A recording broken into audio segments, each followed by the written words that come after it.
Secangkir pengharapan untuk mengawali hari ini. Pukat Injil. Matius 13 ayat 47 mengatakan, demikian pula hal kerajaan surga itu, seumpama pukat yang dilabuhkan di laut, lalu mengumpulkan berbagai-bagai jenis ikan. Demikianlah pula hal kerajaan surga itu, seumpama pukat yang dilabuhkan di laut, lalu mengumpulkan berbagai-bagai jenis ikan. Setelah penuh, pukat itu pun diseret orang ke pantai. Lalu duduklah mereka dan mengumpulkan ikan yang baik ke dalam pasu, dan ikan yang tidak baik mereka buang. Demikianlah juga pada akhir zaman, malaikat-malaikat akan datang memisahkan orang jahat dari orang benar, lalu mencampakkan orang jahat ke dalam dapur api. Di sanalah akan terdapat ratapan dan kertakan gigi. Melabuhkan pukat adalah mengkhotbahkan Injil.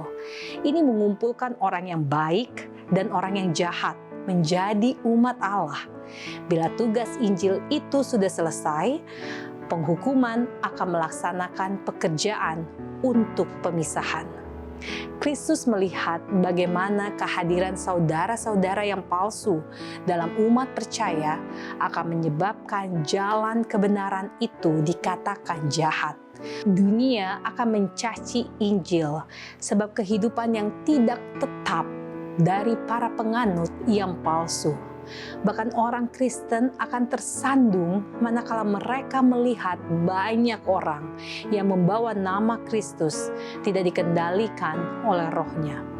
Sebab orang-orang berdosa ini berada dalam umat Allah. Orang berada dalam bahaya mengira bahwa Allah memaafkan dosa-dosanya. Oleh sebab itu, Kristus mengangkat tirai masa depan dan memohon kepada semua orang untuk melihat bahwa tabiatlah, bukan kedudukan yang menentukan nasib seseorang. Baik perumpamaan mengenai lalang maupun mengenai pukat dengan jelas mengajarkan bahwa tidak ada waktu bila mana semua orang jahat akan beralih kepada Allah. Gandum dan lalang akan tumbuh bersama-sama sampai masa penuaian tiba. Ikan yang baik dan yang buruk sama-sama dijaring ke pantai untuk pemilihan terakhir. Sekali lagi, perumpamaan ini mengajarkan bahwa tidak akan ada masa percobaan sesudah penghukuman. Bila pekerjaan Injil telah selesai, segera diikuti dengan pemisahan di antara yang baik dan yang jahat, dan nasib dari setiap golongan ditetapkan untuk selama-lamanya. Allah tidak menginginkan kebinasaan seorang pun. Demi aku yang hidup, demikianlah firman Tuhan Allah, aku tidak berkenan kepada kematian orang fasik, melainkan aku berkenan kepada pertobatan orang fasik itu dari kelakuannya, supaya ia hidup.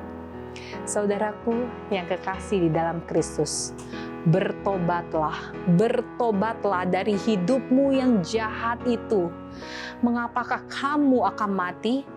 Menjelang masa percobaan, rohnya membujuk manusia untuk menerima pemberian hidup.